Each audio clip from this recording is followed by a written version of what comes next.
भाई घाट के ऊपर पानी चल रहा है, यानी घाट डूबे हुए हैं। आप ये देखो रेलिंग, कहाँ रेलिंग है और कहाँ जल आ रहा है। तो ये ऋषिकेश का 1 जून का हाल आप देख रहे हो। ये देखिए, ये दिख रही है गंगा जी, यहाँ तक आ गई। जय हो माँ गंगा। तो घाट डूबा हुआ है और लोग वहाँ आगे जा के बैठे हुए हैं। पूरे घाट के ऊपर पानी चल रहा है और रेलिंग कहाँ है। लास्ट टाइम पे मैं वहाँ पे बैठा था और उसके भी नीचे जल हुआ करता था, पर पूरा देखो। सो ये आप 1 जून के हाल देख रहे हो। 1 जून का जल घाट तक आ गया है, लगभग आधा घाट है वो डूबा हुआ है। तो इतना जल आ रहा है पीछे से। दोस्तों हरिद्वार में तो समझ आता है, हरिद्वार में तो कई बार ऐसा होता है कि घाट के ऊपर जल आता है, पर ऋषिकेश में बहुत ही कम होता है कि मुझे जूते उतारने की ज़रूरत पड़ती है। और ये देखिए जूते मुझे उतारने पड़ गए। क्यों? क्योंकि मुझे त्रिवेणी घाट में चलना है और त्रिवेणी घाट के ऊपर चल रहा है जल।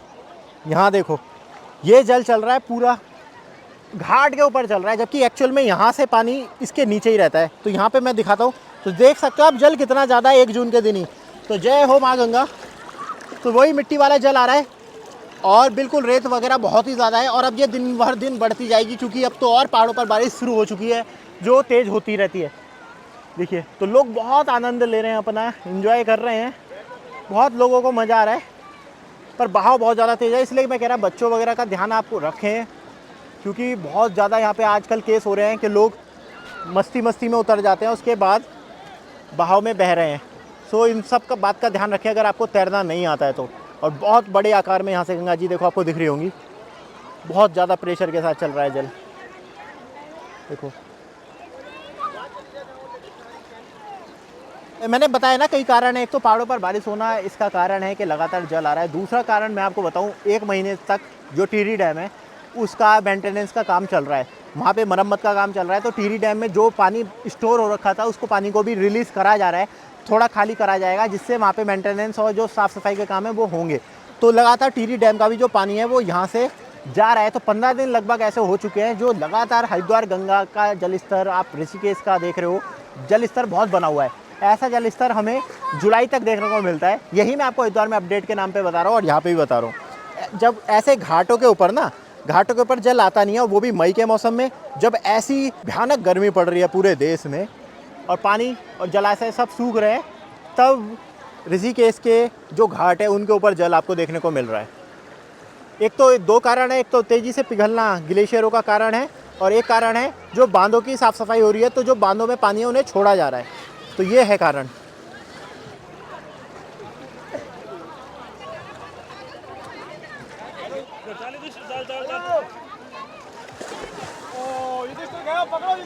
तो आधा फीट तो इस वक्त घाट की सबसे ऊपर पट्टी पे ही हूँ। देखिए घुटने तक ही मेरे लगभग जल आ रहा है यहाँ पे, और रेलिंग वगैरह यहाँ पे भी डूबी हुई है। यहाँ पता ही नहीं चल रहा है घाट कहाँ से शुरू है। मैं अगर बात करूँ तो देखिए पता बिल्कुल नहीं चल पा रहा है कहाँ तक घाट है। ये देखिए पता ही नहीं चल रहा है कुछ, सारी रेलिंग वगैरह डूबने को हो रही है।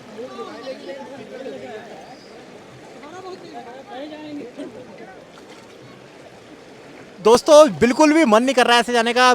मैं अपने आप को, मैं हमेशा बोलता हूँ ना कि हम बहुत सौभाग्यशाली है कि गंगा के किनारे, गंगा तट पर हमको जन्म मिला है, यहाँ पर जहाँ पे इतनी ज़्यादा गर्मी पड़ रही है। अब 42-43 डिग्री का टेम्परेचर यहाँ पे भी हो रहा है, पर यहाँ से जाने का मन नहीं कर रहा है। पर अब यहाँ से ज़्यादा पड़ेगा, क्योंकि आगे का भी आपको हाल दिखाना है, आगे के भी सारी अपडेट्स देनी है। पर बिल्कुल मन नहीं कर रहा है ऐसे जाने का। और देख सकते हो मेरे पीछे कितने सारे लोग, बाहर के लोग हैं, यहाँ के लोकल लोग हैं, सब मिलकर कितना आनंद ले रहे हैं। तो कमेंट में हर हर गंगे ज़रूर लिखते जाएं, और अगर ऋषिकेश आने का प्लान बना रहे हो तो जल्दी आए। जय माँ गंगे। देखो बहाव देखो, यहाँ पे लास्ट टाइम पे मैं यहीं पे था, पर अब तो भाई पानी बहुत ज़्यादा है। देखो कितनी ऊंची ऊंची लहरें उठ रही है ना, ये है बड़ी गंगा जी। तभी तो, इसी की वजह से तो हरिद्वार में भी इतना जल उठ रहा है। जो आजकल आप देख रहे हो ना कनखल में गंगा घाट डूब रहे हैं, इस वजह से ही डूब रहे हैं, क्योंकि पानी यहाँ से इतना ज़्यादा आ रहा है पीछे से, पहाड़ों से, आप देख सकते हो। और यहाँ पे इस स्लैब पे मैंने कई बार आपको दिखाया ना खड़े होके इस स्लैब पर, और स्लैब के पास देखो अब जलधारा कितनी तेज निकल रही है यहाँ से। इन पत्थरों पे भी ना मैं कितनी बार खड़ा हुआ हूँ।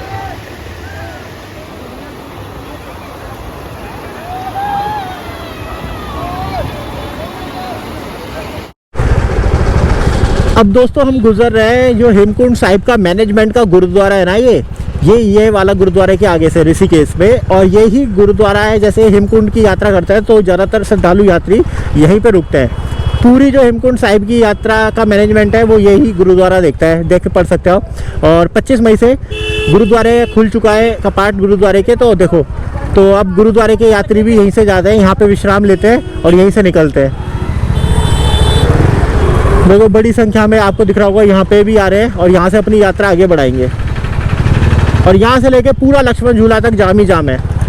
तो दो चीज़ों के लिए तो आपको मेंटली प्रिपेयर होके आना ही पड़ेगा ऋषिकेश में। एक तो आपको ऐसा मिलेगा जाम, और बहुत ज़्यादा गर्मी पड़ रही है। दो चीज़ों के लिए तो आपको होना पड़ेगा। देखो कितने घंटे जाम लगते हैं। और भैया दर्शन कर लो आज 1 जून को परमार निकेतन के घाट पे।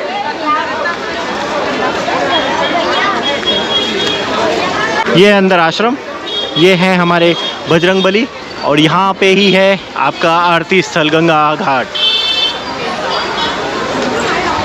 और देखिए लास्ट टाइम यहीं पे जब बनाई थी वीडियो, उसके तब मैं आपको पानी कम बता रहा था, पर आज देखो पानी लग रहा है कि भाई चल रहा है कुछ बहुत तेज़ से।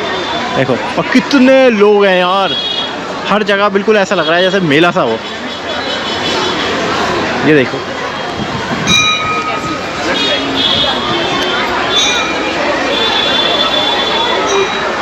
देखिए अब आ चुके हैं यहाँ पर गंगा के जो शिव जी की मूर्ति है उसके बिल्कुल साइड में। ओ हो, कितनी बार मैं यहाँ से दिखाता था ना, नीला सा जल होता था, पर अभी जल तो बिल्कुल चेंज है और जल है भी ज़्यादा। यहाँ पर बहुत ज़्यादा आ चुका है, काफ़ी डीप है यहाँ पे, और पूरा ही चल रहा है इस कोने से उस कोने पे। बात करूँ देखो, इस कोने से सामने उस कोने तक पूरा है गंगा जल। और ये रहे अपने भोलेनाथ, हवा चल रही है बहुत ज़्यादा तेज़।